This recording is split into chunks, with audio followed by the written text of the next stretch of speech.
ไปเนี่ยไหนโทรหากระโทรบ่ได้ตั้งแต่นี้เอามึงไปทางไหนมากูจ้องหามึงจนมืดโทรหากระบ่ฮับโทรศัพท์มึงถืออยู่ว่ามึงเอามือถือหรือตีนถือหรืออย่างถือเขามาแต่ดองลูกได้ไปเนี่ยไหนมาเนี่ยไหนเป็นไหนมึงไปดองนะอยู่เอาสู้ฟังนั่งลงอยู่เอาสู้ฟังนั่งวันนี้กูยังอิ่มที่นี่นะโอ้ยนั่งแล้วแหละอยู่เอาสู้ฟังเนาะกาดกระหนาวหลายเรื่องอยู่ดองเป็นไงง่ายมันก็พากูนั่งขึ้นเลยวันนี้ผู้สาวมันก็ยิ้มแย้มแจ่มใสเนาะมันได้ผัวได้อย่างละมันก็ที่ดีใจมาแล้วเนาะมึงบ่ได้ให้ดีโอ้สิอ่อนหัวเพิ่นตัวไปพวกกูเนาะบ่ได้สนเจอม่วนพวกกูกินพวกกูแล้วเนาะเขาแค่เงี้ยมากูก็ตำเจาะตำยังเขาแล้วกินแต่อยากหัวหมู่ของสิเอิ้นว่าแม่เฒ่าเขาบ่คือเนาะเขาจะเอาผัวละหมู่ของอันแม่เจ้าสาว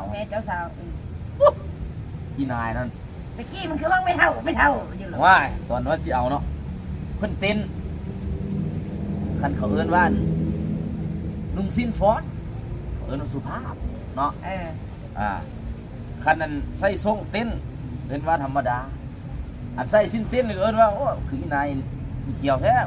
จอนสิ้นเต้นก็สิได้เพิ่นเอาเพิ่นนี่เพิ่นเอาเพิ่นไม่เท่าเก่ามึงกันนะหมู่เพิ่นถึงแกงเพิ่นนั่นแหละน้ำกันเพิ่นก็เต้นเยาะยังบ้านนี้เต้นบ่สลบหรอบ่เบิ่งคือสิเต้นบ่เป็นข้าเขากล้วยไปกล้วยมาลมง่ายปั้งงากแล้วก็สิ้นเมืองขึ้นโคตรหัวอยู่คันแม่นแค่วปลอมก็ยันหลุดเต้นบ่สลบเนาะกูก็ว่ากูผู้นึงละไปมึงก็ไปสังเกตเบิ่งมูไม่ได้เก่าเนาะง่ายปั้งง่างแล้วสิ้นเงืองขึ้นบาดนี่โอ้ยเลี้ยวไปเบิ่ง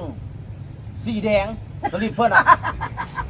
มาฆ่ามึงไม่บ้าสลิปเขา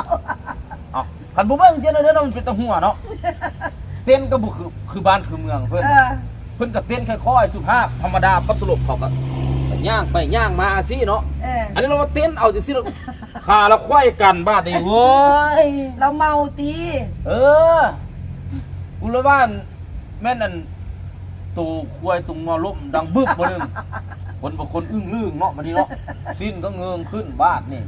โอ้ยพวกเขาก็แล่นไปเอาเราแล้วอันตอนดึกนะใครแต่ว่าดนตรีท่านกูกะแม่นคนสนิทซ้ำมาพี่น้องแหละอายกูเลยไปเสพนะบาดนี้เลยมึงก็ได้ขึ้นไปร้องเพลงนึงไปร้องลั่นคือจีแม่นนั่นอีนายนั่นก็คือที่สมควรแล้วเนาะเอาเงินมาให้ดนตรีแล้วบาทโอ้เต็มที่ลูกม้วนหลายให้ล้านห้าค่าดนตรีป่ะพวกดนตรีก็แนมบึงหน้ากันเอ้าคือว่ากัน2 ล้านปลายอันล้านห้าแล้วลูกเอ้ยม้วนหลายแต่ให้ล้านห้าเต็มที่ลูกเต็มที่โอ้มีแต่เพลงมันม่วนนักร้องพวกเจ้าก็มีแต่คนล่องามเนาะม่วนอันปีจิมาก็จะเอาอีกคิดในใจคันเจียวอีกจิมาให้เพื่อนตีล้านห้าข้ามไปเห็นสลิปปีจิมาแล้วเจ้าอีกว่าซั่นโอ้ม่วนหลายลูกม่วนหลายแล้วอันยังมีหลานสาว2 คนนะอันแล้วเขาแต่งดองแล้วก็จะเอาพวกลูกนี่แหละมาเซฟม่วนหลายอันแม่เห็นเบิดหลายเติบแล้ววันดนตรีพวกลูกจากเสียแนวนึ่งสันเสียงมันบ่ทุ้มคนว่าไม่ได้เลยบ่ทุ้มตายอย่างเบิ่งหูคนอื่นตีคนเมาอ่ะเครื่องเสียงบังแหงเนาะเราดีใจได้ลูกเขยอันเครื่องเสียงย่างข้ามช่วงไปเขายังว่าดนตรีพวกเดี๋ยวมันสิมันคือว่าดังแหงกระโดดเนี่ยมันเป็นตูนตู้หน้าหนูเนาะมันส่งหรอบ่หน้าหนูมันกระเหลี่ยมมันแหลมๆดอกมันส่งไปฮอดมันท่งหน้า4-5 ท่งกูน่ะมันยังได้ยินนะโอ้โหปานนั้นมึงว่าโอ้ยแล้วเขาบ่ได้ว่าดนตรีนะเขาว่าดนตรีเบาน้อยได้น่ะบ่ม่วนนะ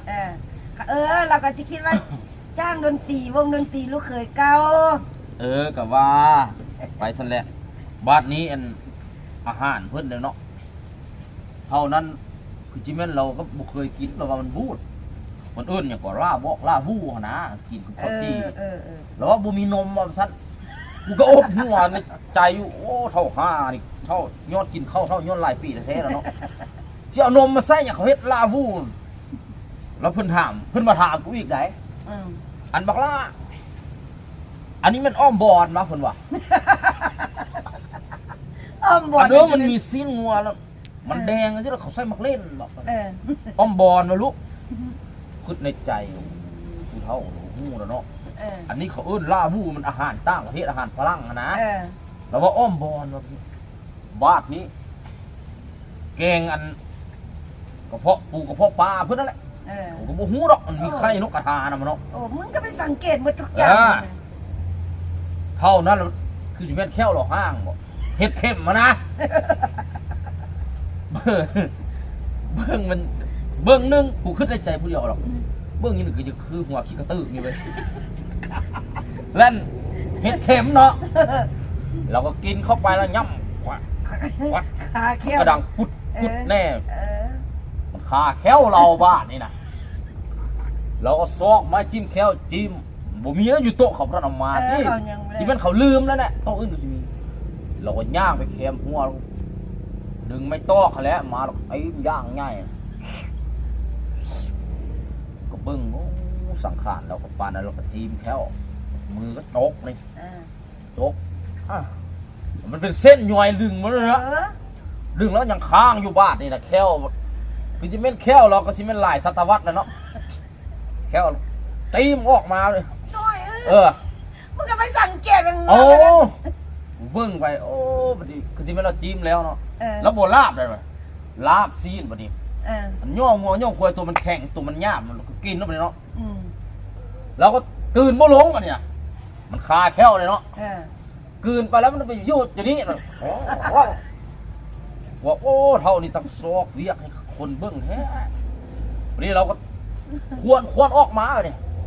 ออกมาแล้วมันย้อนในบันนี้นะเราเสียดายเราม้วนเข้าคืนบ้านนี่ยับโอ้มันเรื่องเรียกหัวเนี่ยว่ามางานดองสุดนี่คุ้มค่าคุ้มราคาอีหลีดองบัดดองแฟนเก่าเนาะเห็นอีนายนั่นฟ้อนกับง่ายปั้งง่างเป็นก็เฮิร์ตสลิปเขามันก็บ่แม่นสิตั้งใจเบิ้งเนาะว่าแต่เราล้มปั้งง่างมันก็สะดุดสายตาเขามันก็เลือดไปเห็นมันก็อ้างง่างได้3 จานแล้วแหละย้อนสลิปเราแดงเนาะหักไข่แต่มันบ่หยานสัญญาณจังเบิ้งอีกแต่มึงก็บ่ได้ไปเฮ็ดขายหน้าขายตาที่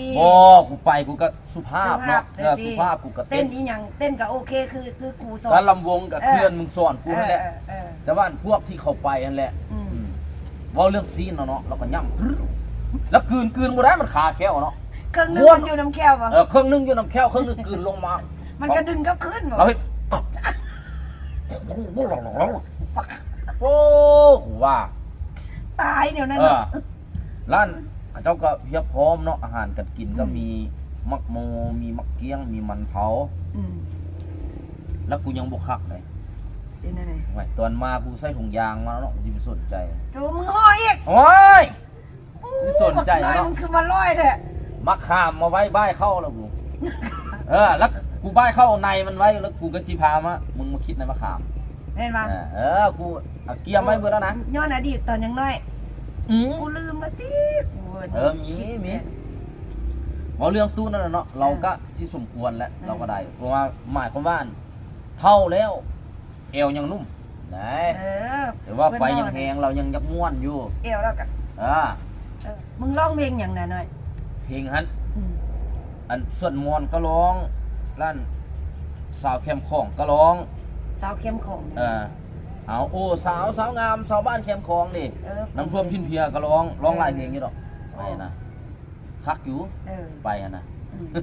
พักอยู่กูรู้สึกเหม็นน้อยมึงตดมานี่ตดน้อยนึงมึงตดสูดมานี่